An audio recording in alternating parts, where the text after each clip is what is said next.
Hello learners, how are you all? Hope you all are doing very well. So welcoming you all again in my YouTube channel by the name of Dr. Prerna Mandyan, #Inspire to Aspire. So the topic that we are going to discuss today is assessment for learning. इससे पहले भी हम लोग assessment for learning से संबंधित कुछ प्रश्नों को हल कर चुके हैं, पर क्योंकि आप में से बहुत सारे विद्यार्थियों ने ये डिमांड की थी कि मैम इसी टॉपिक पर और भी वीडियोस को बनाएं ताकि हमें ये टॉपिक और अच्छे से समझ आ सके. And thank you for your love and support that my 2 videos has crossed the limit of 1000 likes. So again I am making this video on assessment for learning. Basically इस वीडियो में हम discuss करेंगे what are the essential criteria of good research tool of evaluation, जिसमें validity, reliability, objectivity, usability वगैरह आते हैं topics. तो आज हम उन्हीं टॉपिक से संबंधित कुछ प्रश्नों को सॉल्व करेंगे. आई होप आपको ये वीडियो भी पसंद आएगा और आपके बहुत सारे डाउट्स को क्लियर करेगा. तो अगर आपने अभी तक मेरे चैनल को सब्सक्राइब नहीं किया है तो प्लीज़ आप मेरे चैनल को सब्सक्राइब कीजिए. अगर आपको वीडियोस पसंद आ रहे हैं तो उसे लाइक कीजिए और इन वीडियोस को शेयर भी कीजिए ताकि अदर स्टूडेंट्स भी इसका बेनिफिट उठा सकें. Beside this, if you have any feedback or you want to ask any question, kindly comment in the comment section of this video. I will do my best to solve your questions or to clear your doubts. So dear students, let's start today's discussion that is based on the assessment for learning. So dear students, पहला question है आपके सामने. Which one of the following approach is not to know the formative assessment school area? विद्यालयी क्षेत्र में संरचनात्मक आकलन को जानने के लिए निम्न ऑप्शंस में दी गई अप्रोचेस में से कौन सी अप्रोच को नहीं यूज़ किया जाता है? A interaction skill, b multiple choice questions, c project work या डी ओरल क्वेश्चंस. इसका सही जवाब है बी, मल्टीपल चॉइस क्वेश्चंस का प्रयोग हम संरचनात्मक आकलन के लिए नहीं करते. दूसरा प्रश्न है आपके सामने. Test retest is a method to estimate. परीक्षण पुनर्परीक्षण विधि के द्वारा हम किस चीज़ का आकलन करते हैं? रिलायबिलिटी, विश्वसनीयता, वैलिडिटी, वैधता, नॉर्म्स, मानक, डी यूजेबिलिटी. इसका सही उत्तर है ए, रिलायबिलिटी. विश्वसनीयता का मापन करने के लिए जो डिफरेंट मेथड्स हैं उसमें से टेस्ट रीटेस्ट मेथड एक मेथड है जिसके माध्यम से अगर हम किसी टूल का या किसी क्वेश्चनियर की विश्वसनीयता का मापन करना चाहते हैं तो हम इसे कर सकते हैं. क्वेश्चन 3 है आपके सामने. The formula for calculating reliability in rational equivalence method is developed by. Rational equivalence method को किसके द्वारा डेवलप किया गया था? It's Lee J Cronbach, B Kuder and Richardson, C Spearman, D Karl Pearson. अगर आपको याद हो और आपने पढ़ा हो स्टैटिस्टिक्स को तो आपको याद होगा कि स्पीयरमैन और कार्ल पियर्सन दोनों के कोरिलेशन हम यूज़ करते हैं. तो ऑप्शन है अब आपके सामने ए और बी, कूडर एंड रिचर्डसन और ली जे क्रॉनबैक. तो इसका सही उत्तर आप लोग गेस करिए. अब मुझे लगता है आप सभी ने सही गेस कर लिया होगा. इसका सही उत्तर है B, Kuder and. Question number 4 है आपके सामने. Content validity basically matches. Validity के डिफरेंट कैटेगरी की गई हैं जिसमें से एक कंटेंट वैलिडिटी होती है जिसे हम विषय वस्तु वैधता कहते हैं. वो बेसिकली किस चीज़ से मिलती है या किससे संबंधित है? इसका ए ऑप्शन है consistency of the result with objective. उद्देश्यों के साथ परिणामों की संगतता से मैच करती है. Accuracy with consistency of result. C test items with the instructional objectives. D test items with relevancy. Question बहुत ही अच्छा है. हो सकता है आपको थोड़ा सा कठिन लग रहा हो क्योंकि अगर आपने इस टर्म्स को नहीं पढ़ा है, आई मीन अगर आपने वैलिडिटी को नहीं पढ़ा है तो आपके लिए थोड़ा सा कठिन हो सकता है. पर इसका सही उत्तर है c, test items with the instructional objective. यानी कि विषय वस्तु वैधता बेसिकली मैच करती है टेस्ट आइटम्स, यानी उस टेस्ट को बनाने के लिए जो डिफरेंट आइटम्स लिए गए हैं उनका इंस्ट्रक्शनल ऑब्जेक्टिव के साथ क्या मैच होता है. क्वेश्चन नंबर 5 है आपके सामने, the criteria related to concurrent information is called as concurrent validity and criteria related to future performance is called as। ये प्रश्न भी आपकी वैलिडिटी से ही जुड़ा हुआ है, जिसमें ये पूछा गया है कि समकालीन इंफॉर्मेशन के लिए जो क्राइटेरिया जो संबंधित होते हैं उसे तो हम कंकरेंट वैलिडिटी बोल देते हैं, पर भविष्य में क्या परफॉर्मेंस होगी उसके क्राइटेरिया से संबंधी जो वैलिडिटी होती है वो कौन सी होती है। It's predictive validity, face validity, content validity या फिर कंस्ट्रक्ट वैलिडिटी। बी और सी तो बिल्कुल भी नहीं है, क्योंकि फेस वैलिडिटी आपके क्वेश्चनियर को देखकर ही पता लगाया जाता है। कंटेंट वैलिडिटी हमने इससे पहले वाले प्रश्न में ही पढ़ लिया था कि जो ये विषय वस्तु वैधता होती है ये बेसिकली आपकी रिलेटेड होती है test item with instructional objectives. अब आपके पास ऑप्शन बचता है ए और बी। अगर आप इसकी हिंदी समझेंगे तो आपको बहुत आसानी होगी। प्रिडिक्टिव का मतलब होता है भविष्यवाणी करने की वैधता, तो आपसे ये पूछ ही रहे हैं कि फ्यूचर परफॉर्मेंस, तो इसका सही उत्तर होगा। क्वेश्चन नंबर 6 है आपके सामने, साइकोलॉजिकल और trait validity is known as. Psychological यानी मनोवैज्ञानिक, ट्रेट को हम गुण भी कह सकते हैं, इससे संबंधित जो वैधता होती है उसको किस नाम से जाना जाता है। Concurrent validity, predictive validity, content validity या फिर कंस्ट्रक्ट वैलिडिटी। प्रिडिक्टिव वैलिडिटी आपने अभी जाना कि वो भविष्य में आपकी परफॉर्मेंस कैसी होगी, इससे संबंधित होती है। Content validity test item with instructional objective से संबंधित होती है। कंकरेंट वैलिडिटी आपकी संबंधित होती है समकालीन उस समय की, अगर हमें क्वेश्चनियर की, हालांकि सबके तरीके अलग होते हैं। अगर आपको इन विषयों को पढ़ना है तो आप इस वीडियो के कमेंट सेक्शन में बोलिएगा, कमेंट कीजिएगा, तो मेरा नेक्स्ट वीडियो ज़रूर आपकी डिमांड के अनुसार उसी टॉपिक पर होगा। तो ऑप्शन क्या बचता है आपके सामने, डी, तो इसका सही उत्तर। क्वेश्चन नंबर 7 है आपके सामने, blank validity determines the correlation of the different factors component with the whole test। जो टेस्ट बनाया गया है उसके जो डिफरेंट कंपोनेंट्स हैं या फैक्टर्स हैं उसका जब पूरे होल टेस्ट के साथ कोरिलेशन स्टैब्लिश किया जाता है तो वो कौन सी वैलिडिटी होती है। Face validity, content validity, predictive validity या d factorial validity. A B c के बारे में आप जान चुके हैं, बाकी बचा डी, तो इसका सही उत्तर होगा डी, फैक्टोरियल वैलिडिटी के माध्यम से हम डिफरेंट कंपोनेंट्स या फैक्टर्स का होल टेस्ट के साथ कोरिलेशन चेक करते हैं। क्वेश्चन नंबर 8 है अब आपके सामने, usability of a test include. जो किसी प्रश्न की उपयोगिता होती है उसका उसमें क्या सम्मिलित होता है। Comprehensibility, easy for administration and scoring, c appearance of the test या d all of the above. इसका सही उत्तर है ऑल ऑफ द अबव यानी ऑप्शन। क्वेश्चन नंबर 9 है आपके सामने, objectivity of test can be categorized as. किसी प्रश्न की या किसी परीक्षण की यहाँ बात हो रही है, उसकी ऑब्जेक्टिविटी यानी वस्तुगतता को डिफरेंट कैटेगरीज में या डिफरेंट तरीके से वर्गीकृत किया गया है, तो वो कौन से हैं। Item objectivity, scoring objectivity, summative objectivity या फिर A and B both, item और स्कोरिंग। चलिए गेस करिए इसका सही जवाब क्या होगा। इसका सही जवाब है D, A and B. Question number 10 है अब आपके सामने, the best method for determining the reliability of the test is. Reliability निकालने के लिए, रिलायबिलिटी का अनुमान लगाने के लिए 4 मेथड होते हैं। 1 is test retest method, second is split half method, third is rational equivalence method और d none of the above.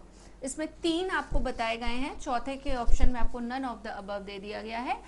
आपको बताना है कि इसमें से बेस्ट मेथड कौन सा है। देखिए विद्यार्थियों, बाद में वीडियो के इस कमेंट सेक्शन में आते हैं कमेंट कि मैम इसका ऑप्शन ये क्यों नहीं है, बी क्यों नहीं है, सी क्यों नहीं है।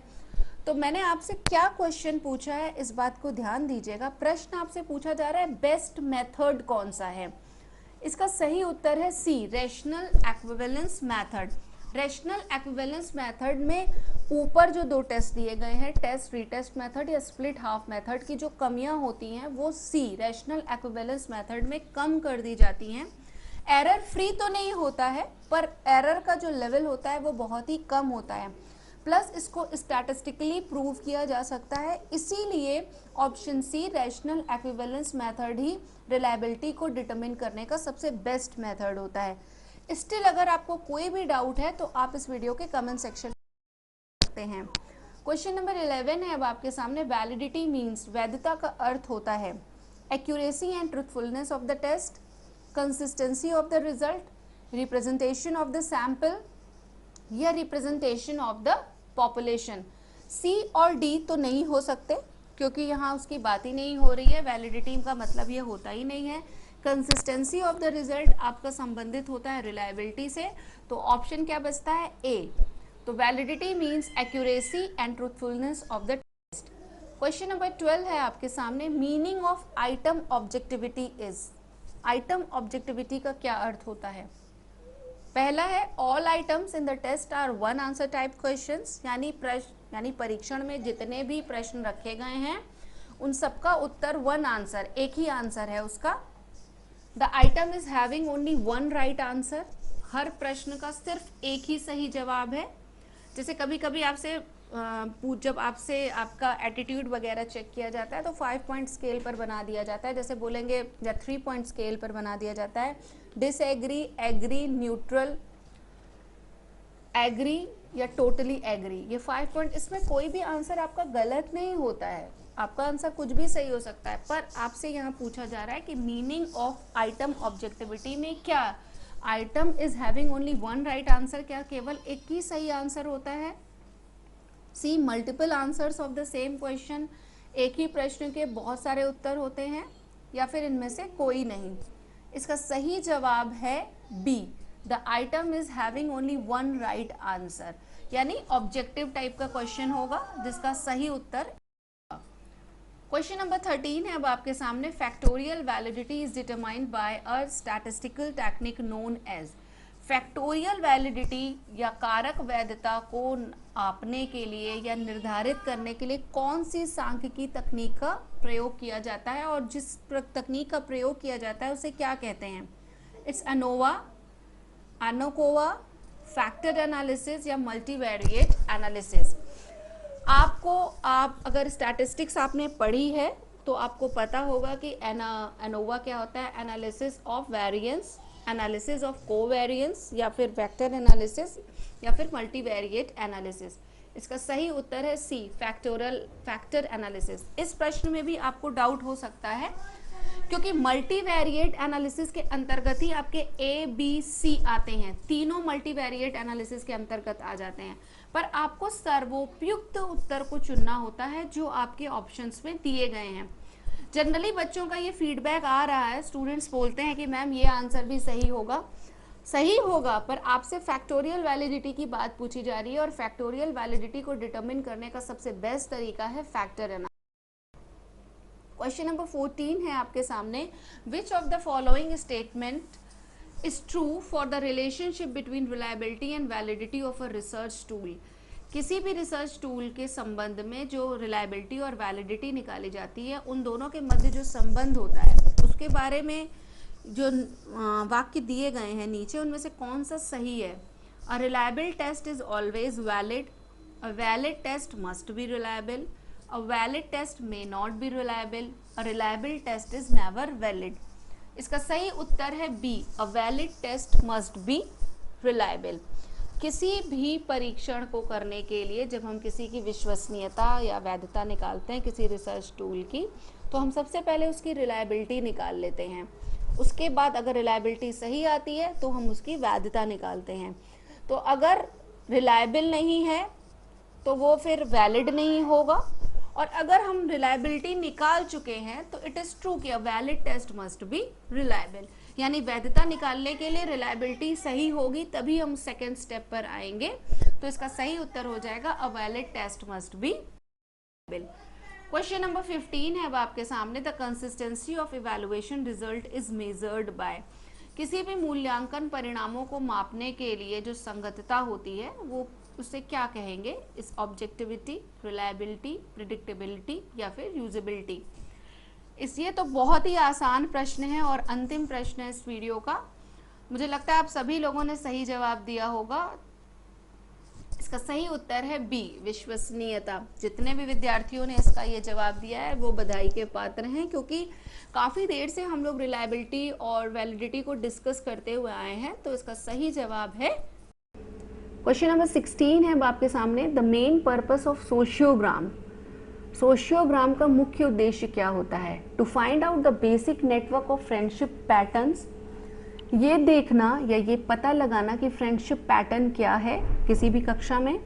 To know the relation of any one child to the group, एक विद्यार्थी का दूसरे समूह या किसी भी समूह से क्या संबंध है। टू अंडरस्टैंड ग्रुप बिहेवियर, किसी कक्षा में विद्यार्थियों के सामूहिक व्यवहार को समझना। इसका या फिर ऑल ऑफ द अबव, या फिर ए बी सी तीनों। इसका सही उत्तर है डी।